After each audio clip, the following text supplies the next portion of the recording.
जिला श्रमिक पत्रकार संघ द्वारा राज्यसभा सदस्य सांसद राजेंद्र जैन का सत्कार। संघ के अध्यक्ष गोपाल अग्रवाल, उनके संघ के सभी सदस्यों ने किया। अवसर पर रोशन जायसवाल, दिनेश दादरीवाल तथा संघ के सभी पदाधिकारी प्रमुखता से उपस्थित थे।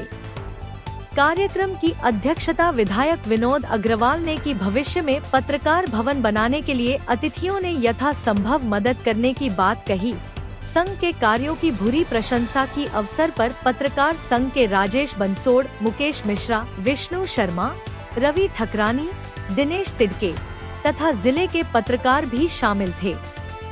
इस अवसर पर कोलकाता की निशा सैक्सोफोनिस्ट ने मधुर संगीत से मन मोह लिया। कार्यक्रम का संचालन गोपाल अग्रवाल ने किया। आभार विष्णु शर्मा ने माना।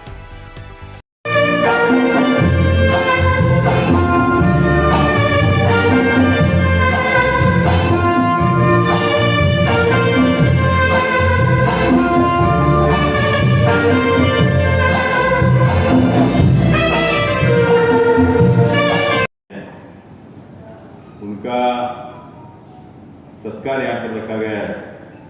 मैं एक बार सभी से अपील करूंगा, जोरदार तालियों से हम उनका सत्कार करें। आदरणीय जैन जी, गोपाल भी अग्रवाल जी, दिनेश दादरी, शहर के लिए, गोंदिया और भंडारा जिले के लिए एक यहाँ के विकास के लिए एक कड़ी माननीय प्रफुल्ल भाई जी के नेतृत्व में राजेंद्र भैया जैन के रूप में एक सांसद के रूप में हमको मिली है। और ये सौगात निश्चित तौर पे, जिस प्रकार से मैं राजू भैया को जानता हूं, वो काम करने के मामले में बहुत ज्यादा फुर्तीले है और कोई भी चीज में तुरंत डिसीजन लेते हैं। सरकार से कोई भी काम हो, राज्य भी सिर्फ केंद्र में ही दखल नहीं रखते तो राज्य सरकार में भी दखल रखते हैं। तो उनके माध्यम से सीधी पहुंच और सीधे तार आज गोंदिया के जुड़ चुके हैं। और मैं हम सभी गोंदिया वासियों को, हम सभी को और मैं खुद को भी भाग्यशाली महसूस करता हूं। लिए एक पूर्ण ताकत और पूर्ण शक्ति हमको मिली है। 2 बार जनता की सेवा करने का मौका मुझे मिला। स्वर्गीय मनोहर भाई पटेल को स्मृति में उनका नाम देने का भी एक प्रस्ताव यहाँ पर रखा। स्वर्गीय मनोहर भाई पटेल हमारे गोंदिया के लिए एक बहुत बड़ी उपलब्धि है और निश्चित तौर पे उनका नाम लगने से और भी इसे पत्रकार संघ के भवन की शोभा बढ़ने वाली है। निश्चित रूप से सहकार्य करेंगे और इसके पहले भी उन्होंने किया है। मैं भी निश्चित तौर से अपने ओर से जितना हो सकता है उतना संभव कोशिश अपनी नीति के माध्यम से करूंगा।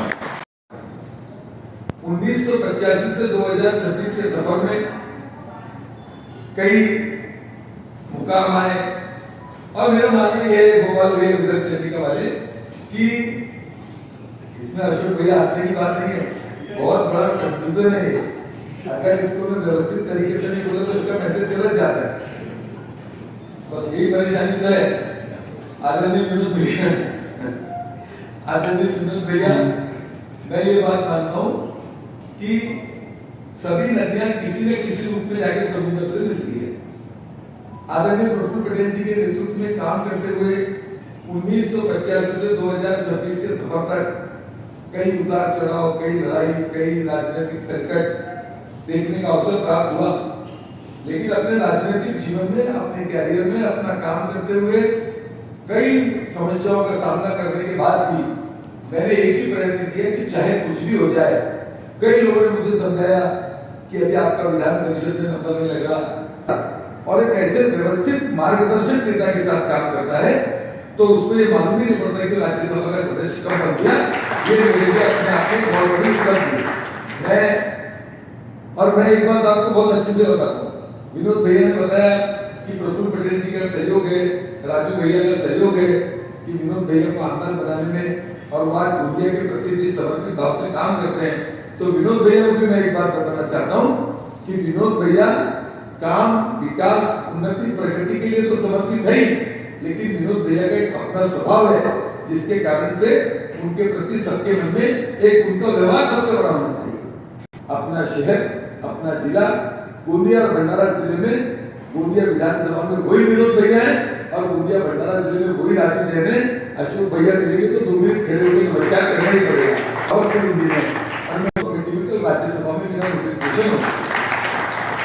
तो ये सरकार, हमारे नेता देवेंद्र फडणवीस साहब, एकनाथ शिंदे जी, सुनेत्रा पवार जी, विनोद भैया, हम प्रफुल्ल पटेल जी, हम सभी लोगों ने मिलकर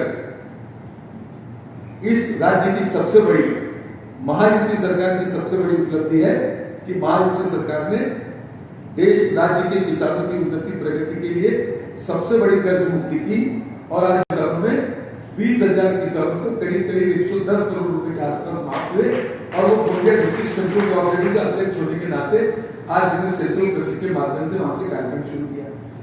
भंडारा के जरूरी काम, पूर्व विदर्भ के जरूरी काम, जिनको मैंने बहुत व्यवस्थित रूप से बहुत मेहनत करके, जो मेरे स्वभाव के विपरीत है।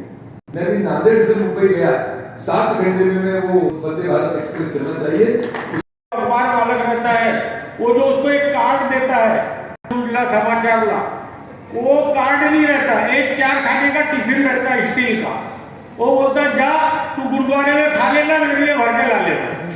तो ऐसी आज पत्रकारों की स्थिति है, क्योंकि बहुत से आप विवाद सुनते होंगे कि कोई पत्रकार ऐसा कर दिया वैसा कर दिया, करेगा हो रही है, क्योंकि उसके लिए बहुत बड़ी कोई क्वालिफिकेशन की जरूरत नहीं होती और अब तो रजिस्ट्रेशन की जरूरत भी नहीं होती जब से यूट्यूब आया है।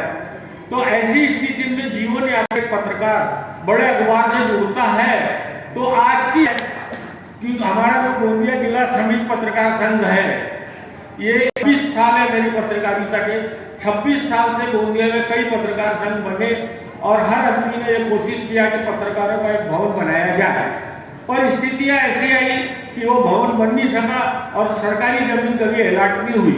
कुछ हमारे पत्रकार भाइयों ने विगत वर्षों में नजुल की जमीन पर कब्जा करने का पूछताछ भी किया, तो उन पे केस भी लगे और कुछ अभी भी इंक्रोचमेंट की जमीन पे तंबू तान के घूम रहे हैं। पर हमने सोचा कि हम पत्रकार होकर समाज के कानून अगर तोड़ेंगे, हम ही लोग अगर इंक्रोचमेंट करेंगे तो हम समाज को क्या संदेश देंगे। भले सरकार हमको जमीन नहीं दे रही है, फिर भी हमने 10 पत्रकार बंधुओं ने आपसी पैसे देके हमने 3000 फुट का प्लाट कलेक्टर रेसिडेंस के पीछे खरीदा है, जिसकी रजिस्ट्री भी है और उसका अपने मेट भी पास किया है। करीब 3 मंजिला बिल्डिंग के लिए हमको वहाँ 2.5 करोड़ रुपए की जरूरत है, जिसमें से 28 लाख रुपए हमको विभिन्न विधायक और खासदार की मदद से मिल चुके हैं और काम वहाँ जारी है। आदरणीय राजेंद्र जी जैन से एवं विनोद जी से मैं निवेदन करूंगा कि इस मामले में वो हमारी जरूर मदद करेंगे और इनको समर्पित करें और उस भवन का नाम स्वर्गीय मनोहर भाई पटना, एक बार ताली बजाएंगे। कथा प्रेम है, उसको हम कभी टूटने नहीं देंगे।